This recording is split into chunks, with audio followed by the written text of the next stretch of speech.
আজ আবারও একটা বিয়েবাড়ি। আর আজকের বিয়েবাড়িটি হলো আমার স্টুডেন্টের দিদির বিয়ে। সেই স্টুডেন্টের দিদির বিয়েটা বললে এক কথায় ভুল বলা হয়। আমরা আসলে যে বাড়িতে নতুন শিফট করেছি সেখানকারই এনারা প্রতিবেশী। তো সেই ২ সম্পর্কেই আজকে এই বিয়েবাড়িতে আসা।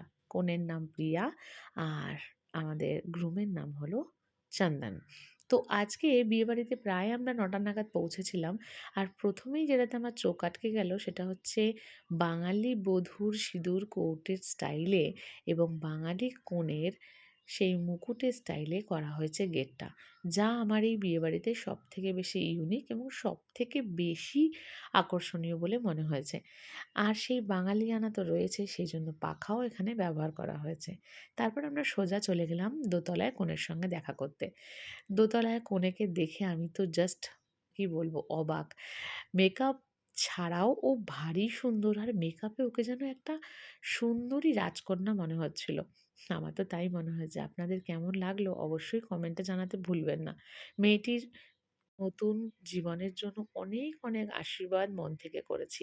মেয়েটি ভালো থাকুক, ওরা ভালো থাকুক।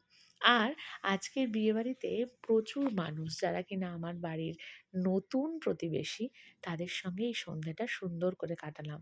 তাদের সঙ্গে অনেক, অনেক, অনেক ছবি তুললাম, মজা করলাম, খাওয়া-দাওয়া করলাম আর রাতে বাড়ি ফিরলাম। সেই সব মুহূর্তগুলো একসঙ্গে ক্যামেরাবন্দি করেও রাখলাম। এদিকে আবার বাড়ি ফেরার বিশাল তাড়াও ছিল। সঙ্গে যে বিশাল খাতা পরীক্ষা, সেগুলো যে আবার রাত জেগে চেক করতে হবে। কিন্তু এই সমস্ত কাজ আছে বলে কি আর বিয়েবাড়ি যাওয়া হবে না? আমার কিছু পুরনো স্টুডেন্টের সঙ্গেও এখানে দেখা হলো।